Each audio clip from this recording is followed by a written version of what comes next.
Hello मेरे प्यारे students, आपके इस यूट्यूब चैनल में स्वागत है। आज की इस वीडियो में आपको मैं महत्वपूर्ण जो बहुविकल्पी प्रश्न है इतिहास क्लास 10 का और 2025 बोर्ड एग्ज़ाम के लिए बहुत ही महत्वपूर्ण होगा। और यूपी बोर्ड एग्ज़ाम में जो भी प्रश्न आपके हैं हिस्ट्री से, इससे बाहर प्रश्न नहीं पूछे जाएंगे। तो यदि आप हमारे चैनल पर नए हैं तो चैनल को सब्सक्राइब जरूर करिए। देर ना करते हुए चलिए आपके वीडियो को शुरू करते हैं। क्लास 10 द सोशल साइंस जो सामाजिक विज्ञान है उसके अंदर क्या पढ़ना है?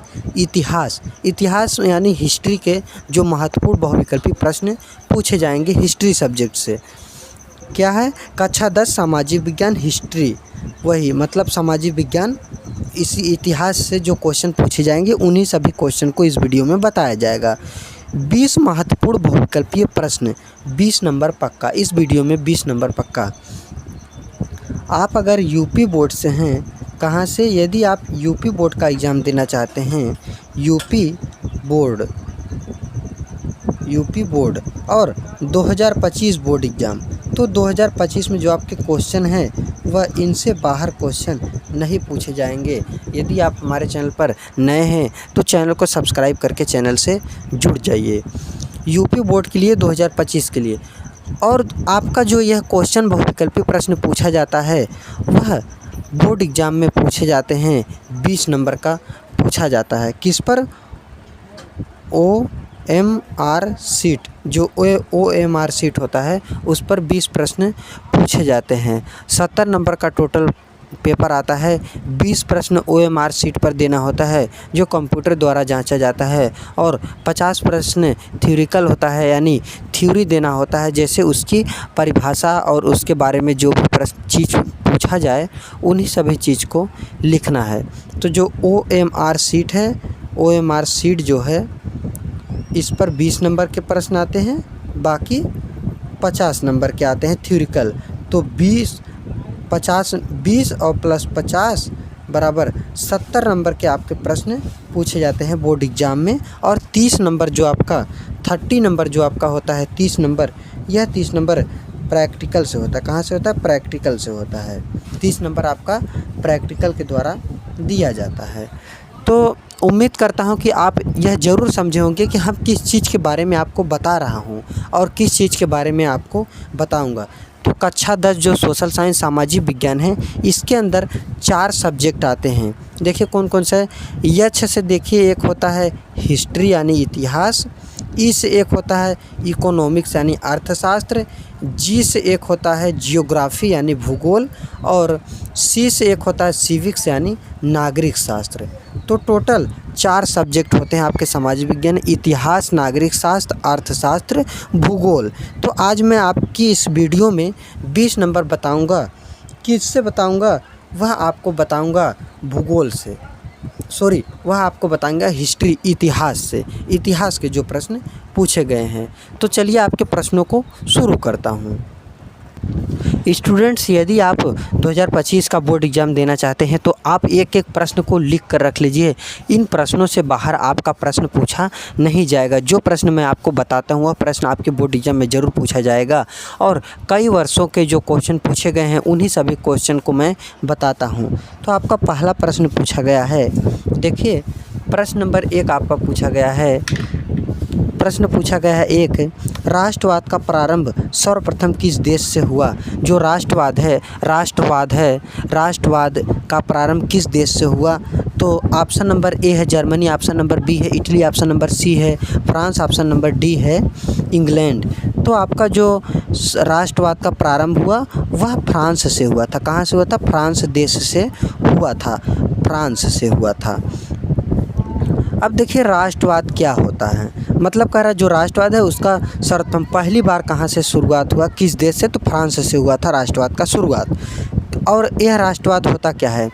जब कोई व्यक्ति के द्वारा अपने देश के लिए अच्छे भाव उत्पन्न हो कि हमारा देश अपना होना चाहिए, हमारा देश आज़ाद होना चाहिए, हम अपने देश में कोई भी कार्य कर सकें, तो उसे हम क्या कहते हैं, राष्ट्रवाद कहते हैं। और जिस व्यक्ति के अंदर ऐसी भावना उत्पन्न हो जाए उसे राष्ट्रवादी कहते हैं। ठीक, तो अब पहला प्रश्न आप समझ चुके होंगे। चलिए दूसरे प्रश्न की तरफ चलते हैं। दूसरा प्रश्न पूछा गया है, जर्मनी के एकीकरण में मुख्य भूमिका किसकी थी? जब जर्मनी का एकीकरण हो रहा था, जब एकीकरण मतलब क्या होता है कि जुड़ना, एकीकरण मतलब जुड़ना या टूटना होता है एकीकरण। तो जर्मनी का एकीकरण जब हो रहा था तो उसमें मुख्य भूमिका किसकी थी? तो ऑटो वान बिस्मार्क का था। किसका था? ऑटो वान बिस्मार्क का सबसे मुख्य भूमिका था। प्रश्न नंबर 3 है, गैरीबाल्डी ने किस देश की राष्ट्रीय एकता के लिए संघर्ष किया था? देखिए, जो आपका दूसरा प्रश्न, इसका पहला ऑप्शन क्या है? ज्यूसेप गैरीबाल्डी, ऑटो वान बिस्मार्क, इनमें से कोई नहीं, नेपोलियन। तो इसका यही राइट आंसर हो जाएगा। तीसरा प्रश्न, गैरीबाल्डी ने किस देश की राष्ट्रीय एकता के लिए संघर्ष किया? ऐसा किस देश की एकता के लिए गैरीबाल्डी जो है संघर्ष किया था? तो इटली की एकता के लिए क्या किया था? संघर्ष किया था। कौन? गैरीबाल्डी ने। तो देखिए 3 प्रश्न आपके कंप्लीट हो चुके हैं पूरी तरह से। स्टूडेंट्स, एक शब्द था एकीकरण। एकीकरण का मतलब आप खुद समझ लीजिए, जब 2 लोग आपस में मिल जाएं तो एकीकरण उसे कहा जाता है। मान लीजिए कि कोई देश है, एक है इटली एक है जापान, दोनों मिल जाएं आपस में तो उसी को क्या कहा जाता है? एकीकरण। तो आप उसको नहीं कहा जाता, लेकिन मैं एग्जाम्पल के लिए बताएं, एकीकरण मतलब होता है मिल जाना, एक दूसरे से मिल जाना ही एकीकरण के अंतर्गत आता है।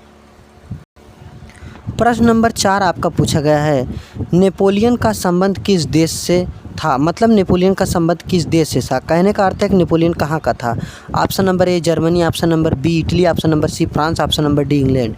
इसका राइट आंसर हो जाएगा फ्रांस। नेपोलियन कहाँ का रहने वाला था? फ्रांस का रहने वाला था।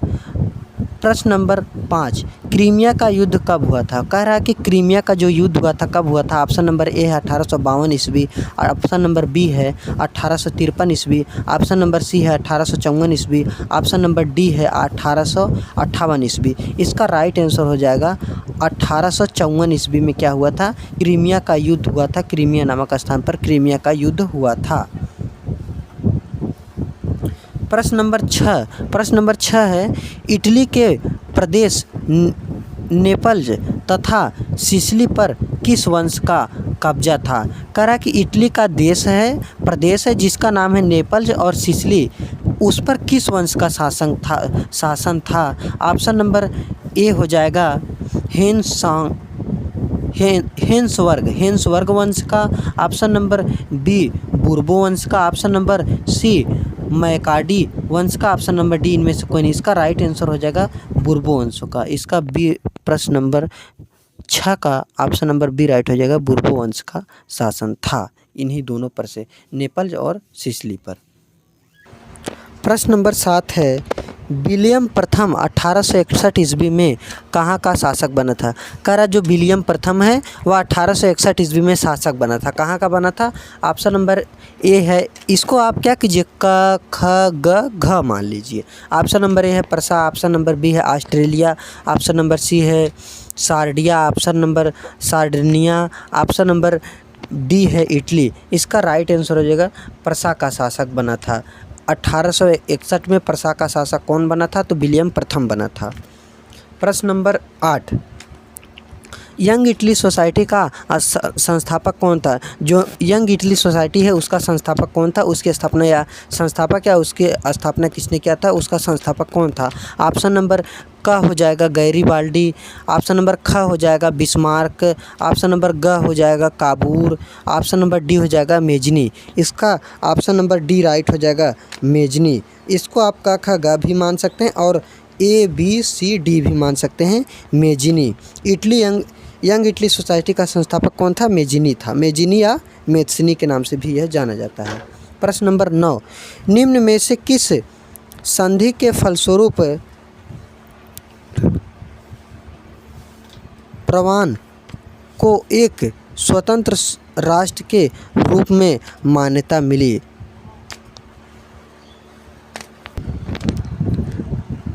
निम्न में से किस संधि के फलस्वरूप पुनान को एक स्वतंत्र राष्ट्र के रूप में मान्यता मिली? पुनान को एक स्वतंत्र राष्ट्र के रूप में मान्यता मिली, कब मिली थी, किस संधि के फलस्वरूप? ऑप्शन नंबर ए पेरिस संधि के फलस्वरूप, ऑप्शन नंबर बी वियना संधि के फलस्वरूप, ऑप्शन नंबर बी है वंशार्ध संधि के फलस्वरूप, ऑप्शन नंबर सी है वियना संधि के फलस्वरूप, ऑप्शन नंबर डी है कुस्तुनतुनिया की संधि के फलस्वरूप। तो जो पुनान है उसको एक स्वतंत्र राष्ट्र की मान्यता मिली किससे? कुस्तुनतुनिया के संधि के फलस्वरूप। किसके? कुस्तुनतुनिया के संधि के फलस्वरूप। प्रश्न नंबर 9 कंप्लीट हो गया। प्रश्न नंबर 10 पूछा गया है, फ्रांस में गणतंत्र की घोषणा किस वर्ष हुई? जो फ्रांस है वहाँ पर गणतंत्र की घोषणा किस वर्ष हुई? फ्रांस किस वर्ष गणतंत्र हुआ? ऑप्शन नंबर ए है 1815 ईस्वी, ऑप्शन नंबर बी है 1830 ईस्वी, ऑप्शन नंबर सी है 1848 ईस्वी, ऑप्शन नंबर डी है 1871 ईस्वी। इसका राइट आंसर सी हो जाएगा 1848 ईस्वी में। कहाँ पर? 1848 ईस्वी में फ्रांस को गणतंत्र की घोषणा हुई फ्रांस में। प्रश्न नंबर 11 10 हो गया। प्रश्न नंबर 11, जब फ्रांस छींकता है तो बाकी यूरोप को सर्दी जुकाम हो जाता है, यह कथन किसने कहा? किसने कहा कि जब फ्रांस छींकता है और बाकी देशों को सर्दी जुकाम हो जाता है? जब कौन? फ्रांस छींकता है। यूरोप के जो भी लोग हैं, यूरोप वाले लोगों को सर्दी जुकाम हो जाता है जब फ्रांस छींकता है। या किसने कहा था? Option number A Metternich, option number B Cavour, option number C Bismarck, option number D Mazzini. तो ऑप्शन नंबर ए राइट हो जाएगा। जो मैटरनिख था वही कहा था कि जब फ्रांस छींकता है तो यूरोप के बाकी लोगों को सर्दी हो जाता है। प्रश्न नंबर 12, फ्रांस की क्रांति हुई थी। जो फ्रांस की क्रांति हुई थी कब हुई थी? ऑप्शन नंबर ए हो जाएगा 1788 ईस्वी, ऑप्शन नंबर बी हो जाएगा 1789 ईस्वी, ऑप्शन नंबर डी हो जाएगा 1790 ईस्वी, ऑप्शन नंबर सी हो जाएगा 1790 ईस्वी, ऑप्शन नंबर डी हो जाएगा 1787 ईस्वी। इसका बी आंसर राइट हो जाएगा 1789 ईस्वी में फ्रांस की क्रांति हुई थी। प्रश्न नंबर 13, जर्मन संस्कृति में बॉक्सजिस्ट का आशय था। जो जर्मनी संस्कृति था उसमें बॉक्सजिस्ट का आशय क्या था? उसका क्या अर्थ था? ऑप्शन नंबर ए हो जाएगा राष्ट्र, ऑप्शन नंबर बी हो जाएगा संविधान, ऑप्शन नंबर सी हो जाएगा आम जनता, ऑप्शन नंबर डी हो जाएगा संसद। तो इसका राइट आंसर हो जाएगा राष्ट्र। जो बॉक्सजिस्ट का प्रयोग किया जाता था कहाँ पर? जर्मन संस्कृति में, वह राष्ट्र यानी देश के लिए किया जाता था। देखिए पंखा चल रहा है, गर्मी बहुत ज़्यादा है इसीलिए है कागज़े थोड़ा बहुत उड़ रहे हैं, हिल रहे हैं। इससे आप घबराइए मत, आप ध्यान से इसको देखिए। मैं आपको ऐसा बताऊंगा ताकि आपको किसी भी प्रश्न में किसी भी तरह का समस्या ना हो और बोर्ड एग्ज़ाम में आप 90% प्लस नंबर 90% प्लस नंबर आप ज़रूर लाइए। 90% प्लस नंबर आप ज़रूर लाइए। इस तरह से हम आपको पढ़ाएंगे।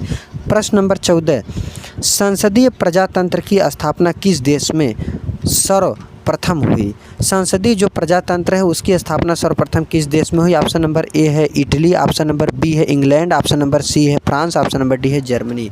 तो जो संसदीय प्रजातंत्र की स्थापना हुई थी सर्वप्रथम, ऑप्शन नंबर बी राइट हो जाएगा, इंग्लैंड में हुई थी। कहाँ पर हुई थी? इंग्लैंड में हुई थी। आप जिस तरह का वीडियो चाहते हैं, जिस सब्जेक्ट पर आप वीडियो चाहते हैं उस पर आप कमेंट कीजिए। हम आपको सभी सब्जेक्टों का तैयारी कराऊंगा और बिल्कुल फ्री में बिना फीस के। बस आप हमारे चैनल को जितना हो सके फैलाइए, शेयर कीजिए, सब्सक्राइब कीजिए, लाइक कीजिए, कमेंट कीजिए। जिस टॉपिक पर कोई भी प्रश्न आप हमसे पूछ सकते हैं, किसी भी सब्जेक्ट का। प्रश्न नंबर 15 पूछा है, महात्मा गांधी अफ्रीका से भारत कब लौटे? जो महात्मा गांधी है वह दक्षिण अफ्रीका गए थे। कहाँ पर? दक्षिण अफ्रीका से भारत कब लौटे, कब आए? ऑप्शन नंबर ए हो जाएगा 1915 ईस्वी में, और ऑप्शन नंबर बी हो जाएगा 1916 में, ऑप्शन नंबर सी हो जाएगा 1918 में, ऑप्शन नंबर डी हो जाएगा 1920 ईस्वी में। तो इसका right answer option number A हो जाएगा। कब? 9 जनवरी 1915 में महात्मा गांधी दक्षिण अफ्रीका से या अफ्रीका से वापस आए थे। कब? 9 जनवरी 1915 को। प्रश्न नंबर 16, भारतीय राष्ट्रीय कांग्रेस ने पूर्ण स्वराज प्राप्त करने का लक्ष्य कब घोषित किया? जो भारतीय राष्ट्रीय कांग्रेस है वह पूर्ण स्वराज लक्ष्य को पूर्ण स्वराज प्राप्त करने का लक्ष्य, कहा कि अब हम पूर्ण स्वराज प्राप्त कर लेंगे, इसका लक्ष्य कब घोषित किया था? ऑप्शन नंबर ए हो जाएगा 1920 ईस्वी में, ऑप्शन नंबर बी हो जाएगा 1929 ईस्वी में, ऑप्शन नंबर सी हो जाएगा 1930 ईस्वी में, ऑप्शन नंबर डी हो जाएगा 1942 ईस्वी में। तो इसका राइट आंसर हो जाएगा 1929 ईस्वी में। कब? 1929 ईस्वी में। जो भारतीय राष्ट्रीय कांग्रेस है वो पूर्ण स्वराज को प्राप्त करने का लक्ष्य घोषित किया था। कब? 1929 ईस्वी में हम इसको प्राप्त कर लेंगे। ऑप्शन नंबर बी इसका राइट हो जाएगा 1929 ईस्वी में। देखिए प्रश्न नंबर आपका 16 कंप्लीट हो गया। 17 है, गांधी जी ने नमक सत्याग्रह कहाँ प्रारंभ किया था? जो महात्मा गांधी है वह नमक सत्याग्रह कहाँ प्रारंभ किए थे? ऑप्शन नंबर ए हो जाएगा पोरबंदर, ऑप्शन नंबर बी हो जाएगा दांडी, ऑप्शन नंबर सी हो जाएगा वर्धा, ऑप्शन नंबर डी हो जाएगा चंपारण। इसका right answer option number B हो जाएगा। जो महात्मा गांधी है वह नमक सत्याग्रह दांडी से शुरू किए थे। दांडी या इसी को डांडी किया जाता है। यह कहाँ से चले थे? यह तो गुजरात के साबरमती आश्रम से चले थे दांडी। वहीं पर नमक बनाकर इन्होंने नमक कानून तोड़ दिया। नमक इसलिए नमक कानून बनाया गया था, अंग्रेज़ नमक पर टैक्स लगाते थे और महात्मा गांधी और सभी गरीब लोग टैक्स नहीं दे पाते थे, इसीलिए महात्मा गांधी ने आंदोलन किया कि नमक पर टैक्स नहीं होना चाहिए और उन्होंने खुद नमक बनाया और नमक बनाकर दिखा दिया और सभी लोग नमक बनाने लगे और नमक बनाने में आसानी हुई और अंग्रेज़ों का यह कानून टूट गया। नमक कानून बनाया और अंग्रेज़ों ने उनका जो कानून बनाया था कि टैक्स लगेगा इसको तोड़ दिया गया। जब नमक बन गया तब तो इसी को नमक सत्याग्रह कहा गया। प्रश्न नंबर 18 आपका है।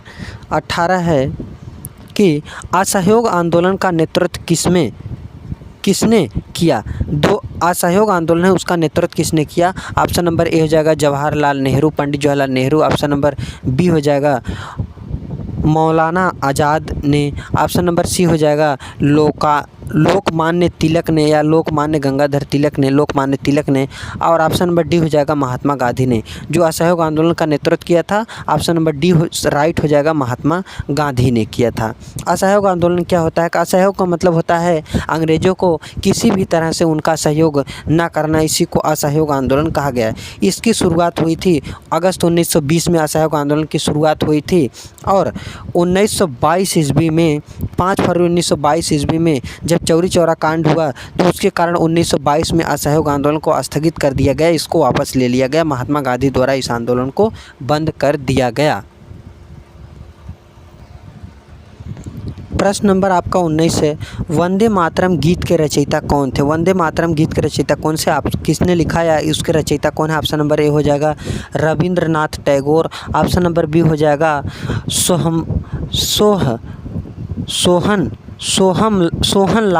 Sohanlal Dwivedi, option number C हो जाएगा Bankim Chandra Chatterjee, option number D हो जाएगा रामधारी सिंह दिनकर। तो जो बंकिम चंद्र चटर्जी थे यह वंदे मातरम गीत के रचयिता हैं। कौन? बंकिम चंद्र चटर्जी। देखिए आप सुने होंगे द्विवेदी, त्रिवेदी। तो द्विवेदी जो 2 वेदों का ज्ञाता होता है उसे द्विवेदी कहा जाता है, जो 3 वेदों का ज्ञाता होता है उसे त्रिवेदी कहा जाता है, जो 4 वेदों का ज्ञाता होता है चतुर्वेदी कहा जाता है। वेद क्या होते हैं? वेद कुल 4 होते हैं, सामवेद, ऋग्वेद, यजुर्वेद, सामवेद, अथर्ववेद। वेद के बारे में आप जब क्लास 12th में जाएंगे या और भी इसी में भी पढ़ा दिया जाएगा। अगर आपके टीचर अच्छे होंगे तो आपको कहीं ना कहीं नागरिक शास्त्र में हिस्ट्री में पढ़ा देंगे, आपको हिस्ट्री में, इतिहास में। इसीलिए मैं जब यह इतिहास सब्जेक्ट की बात आई तो मैं आपको यहाँ पर बता दिया हूँ। प्रश्न नंबर 19 के बाद 20 आ गया। सविनय अवज्ञा आंदोलन कब चलाया गया था? ऑप्शन नंबर ए हो जाएगा 1920, ऑप्शन नंबर बी हो जाएगा 1927, ऑप्शन नंबर सी हो जाएगा 1930 ईस्वी, ऑप्शन नंबर डी हो जाएगा 1935 ईस्वी। तो जो सविनय अवज्ञा आंदोलन चलाया गया था वह 1930 ईस्वी में चलाया गया था। कौन सा? सविनय अवज्ञा आंदोलन 1930 ईस्वी में। ईस्वी नहीं लिखा है जहाँ पर, वहाँ पर आप इस तरह से क्या कर सकते हैं, ईस्वी लिख सकते हैं जहाँ पर मैं बोल रहा हूँ। ठीक, तो आपके जो OMR सीट होंगे वहाँ पर 20 ही प्रश्न पूछे जाएंगे और उस 20 प्रश्नों के लिए आपको 20 अंक दिए जाएंगे। मैं आपको एक प्रश्न और एक्स्ट्रा करा देता हूँ। जो प्रश्न नंबर 21 क्या पूछा है कि हिंदुस्तान सोशलिस्ट रिपब्लिकन आर्मी की स्थापना किसने की थी? ऑप्शन नंबर ए हो जाएगा Mohammad Ali Jinnah, option number B हो जाएगा Mohammad Iqbal, option number C हो जाएगा Aga Khan, option number D हो जाएगा मौलाना आज़ाद। तो मोहम्मद जो इकबाल है, इन्होंने क्या किया था, हिंदुस्तान सोशलिस्ट रिपब्लिकन आर्मी की स्थापना किए थे। यह किए थे कौन? मोहम्मद इकबाल। उम्मीद करता हूँ कि आपको जो भी मैंने बताया सभी प्रश्नों को समझाकर बताया, ताकि आपको किसी भी प्रश्न में किसी भी तरह की समस्या ना आए। 20 ही प्रश्न पूछे जाते हैं, लेकिन मैं आपको क्या किया हूँ, 21 प्रश्न बता दिया हूँ। इस प्रश्न को तो जान लीजिए एक्स्ट्रा में करा दिया गया, ताकि एक प्रश्न क्या पता यही प्रश्न पूछ लिए जाए। अगर आप और भी सब्जेक्टों पर इसी तरह से और सोशल साइंस के अंदर किसी भी सब्जेक्टों पर वीडियो चाहते हैं तो हमारे चैनल पर कमेंट कीजिए, हम आपको उस तरह का वीडियो बनाकर दे देंगे। तो आज के लिए बस इतना ही। मिलते हैं किसी और नेक्स्ट वीडियो में, जिस टॉपिक पर आप कमेंट करेंगे उस वीडियो के साथ। तो आज के लिए बस इतना ही। मिलते हैं किसी और नेक्स्ट वीडियो में। जय हिंद, जय भारत।